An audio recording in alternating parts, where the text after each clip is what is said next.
Padahal ya membuat lubang resapan air itu sederhana, mudah ini ya? juga mudah, hemat lahan lagi. Betul sekali. Dan lubang resapan biopori dapat menjadi solusi mengurangi genangan akibat air hujan, terutama dalam intensitas besar.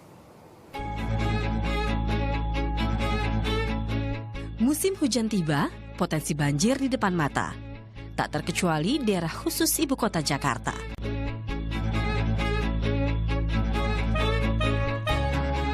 Dua tahun belakangan, misalnya, banjir dahsyat sempat melanda ibu kota. Curah hujan yang tinggi 4 hari berturut-turut, serta jebolnya beberapa tanggul kanal menjadi penyebab utama. Belajar dari masa lalu, warga Jakarta tengah bersiap diri. Membangun tanggul juga memperbaiki lingkungan tempat tinggal.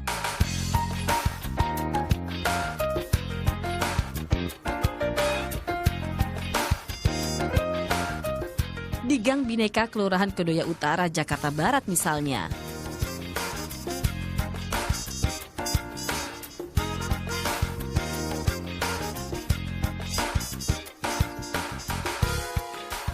Nuansa hijau asri memanjakan mata kala menyusuri pemukiman penduduk rukun warga 04 ini.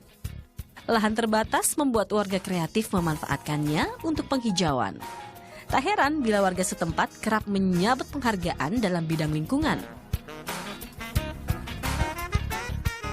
Tapi jangan salah, banjir masih menjadi musuh utama di lingkungan ini. Ketika musim hujan, ketinggian banjir di Gang Bhinneka mencapai 1 meter lebih. Meski begitu, warga tak lantas pasrah pada keadaan. Mereka justru bangkit untuk mengurangi dampak banjir yang berkepanjangan.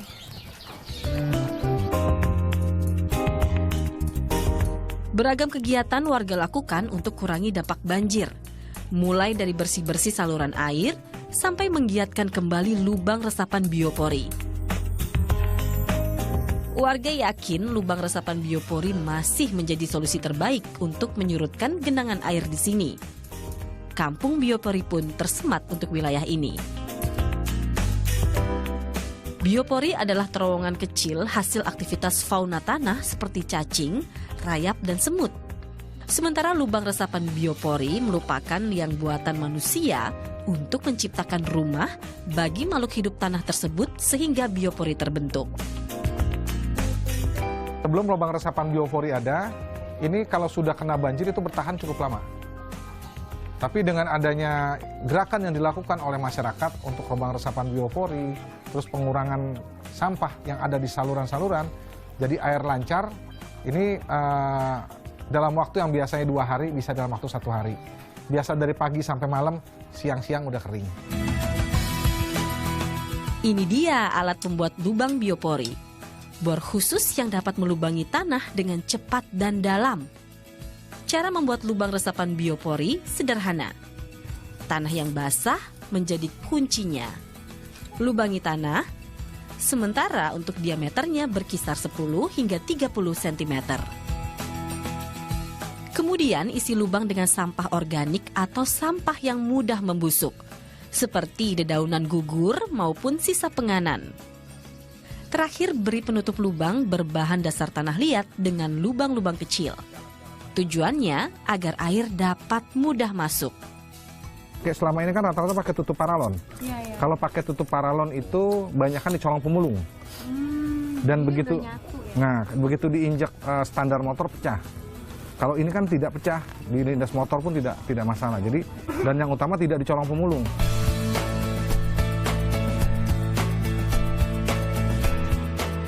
Sebagai bonus di akhir musim, sampah organik pada lubang resapan biopori bisa menjadi pupuk kompos untuk menyuburkan tanaman. Teknologi sederhana ini membuat sampah mendulang segudang manfaat bagi lingkungan. Bayangkan, jika warga Jakarta dan sekitarnya menerapkan biopori di rumah masing-masing. Lingkungan jauh lebih bersih, risiko banjir pun berkurang drastis.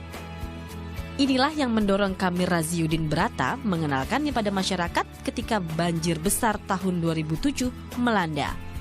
Kalau ada setiap hujan ini jatuh, kemudian air itu diupayakan bisa meresap, maka air itu tidak akan lari dengan cepat menuju tempat yang rendah.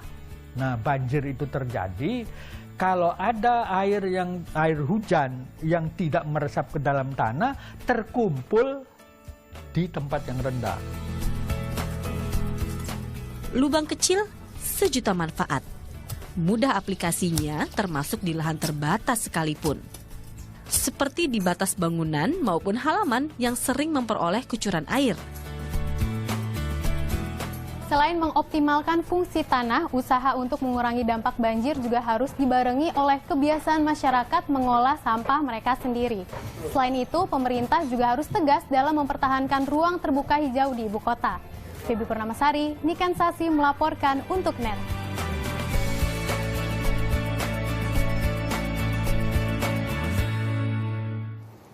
Lubang resapan, membuatnya sederhana tapi Ya. banyak manfaatnya. Iya, Jadi ayo benar kita sekali. buat. Iya, ayo habisin ya Peter. Itu karena sampahnya juga bisa kita kelola lagi kan Peter kan. betul. Nah ini kalau kita bicara tentang biopor ya Peter, Ya. ingat nggak kalau kemarin itu jelang musim hujan ya, kemarin tuh Tentara Nasional Indonesia ini sudah mempelopori dengan membuat 10 juta lubang resapan di seluruh Indonesia. Betul. Wah. Dan dedikasi ini buahkan rekor muri akhir September lalu. Tapi bukan masalah banyaknya lubang ini, tapi lubang biopori itu memang harus aktif digunakan supaya aktivitas organismenya berjalan dengan baik. Jadi tidak hanya sekali buat lalu dibiarkan Iya. Peter. Dan masih terkait Di Kota Malang, sebuah kampung berhasil membenahi kampung mereka yang sebelumnya rawan banjir menjadi bebas genangan. Namanya Kampung Glintung. Kini, kampung ini lebih dikenal sebagai Kampung Wisata Biopori.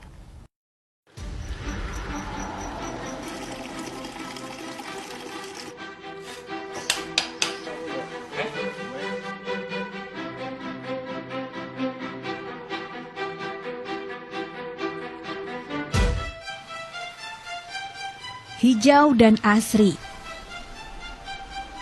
Aneka tanaman pot di halaman warga menyejukkan mata para pengunjung Kampung Glintung di Malang. Di berbagai sudut kampung, tanaman yang ditanam dengan metode hidroponik maupun berkonsep taman vertikal juga memberikan variasi pemandangan yang berbeda. Tak heran kalau kampung ini menjadi salah satu lokasi tujuan wisatawan, terutama bagi wisatawan yang peduli kelestarian lingkungan.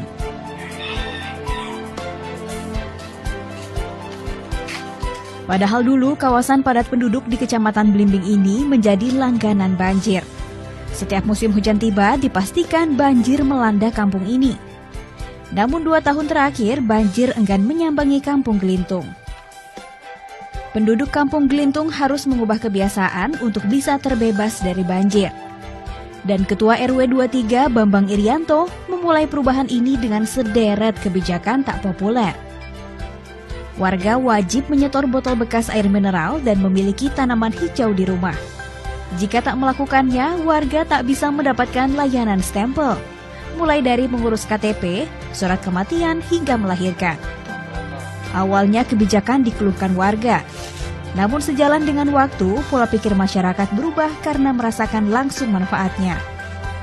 Awal pertama untuk menggerakkan warga, karena warga umumnya untuk membuat penghijauan, membangun lingkungan, selalu meminta dana. Sementara dana tidak ada. Maka modal awal yang kami miliki adalah stempel RW. Bagi warga yang rumahnya tidak ada tanaman, minta layanan surat pada RW ditolak.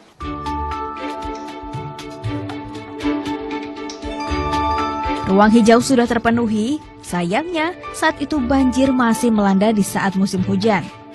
Cara lain pun ditempuh. Akhirnya bermodal bimbingan Universitas Brawijaya Malang, Kampung Glintung mencoba menerapkan gerakan menabung air. Gerakan menabung air dilakukan dengan membuat ratusan biopori serta sumur injeksi berukuran super jumbo, diameter 1 meter dengan kedalaman 10 meter. Masyarakat bahkan membongkar jalan kampung untuk membuat biopori atau sumur injeksi. Setelah itulah banjir di musim hujan berkurang, karena satu sumur injeksi saja bisa menampung 10.000 liter air setiap kali hujan. Selain mengurangi banjir, ketersediaan air bawah tanah terjaga ketika kemarau. Biopori juga berfungsi sebagai tempat fermentasi pembusukan sampah organik menjadi pupuk kompos yang nantinya dibagikan ke warga sekitar atau dijual. Beragam manfaat lain juga dirasakan warga Kampung Glintung. Tanaman hijau dari hidroponik dan vertical garden yang dibuat di masing-masing rumah warga berdampak pada berkurangnya anggaran belanja harian. Manfaatnya lebih kebersamaan. Kebersamaan, adanya kerjasama untuk penghijauan, untuk kesadaran kalau kita harus menanam untuk kebutuhan rumah tangga sebenarnya. Warga bisa memanen aneka jenis sayuran dari halaman sendiri. Selain itu, sayuran-sayuran ini bisa diolah menjadi minuman kesehatan dan dijual saat ada rombongan wisatawan berkunjung. Biasanya selada sama sawi sama kangkung. Itu yang lebih sering diproduksi sama ibu-ibu. Kenapa Bu pilih tanaman? Karena manfaatnya lebih gampang lah. Karena kan kita seperti kangkung itu kan hampir semua orang suka. Dalam waktu 3 tahun ini, Kampung Wisata Glintung mampu mendatangkan 5.000 wisatawan dengan pemasukan sebesar 700 juta rupiah. Uang yang didapat akan dialokasikan sebagai modal pembuatan pembangkit listrik tenaga mikro memanfaatkan sungai sekitar. Tutu Sugiarto melaporkan untuk NET.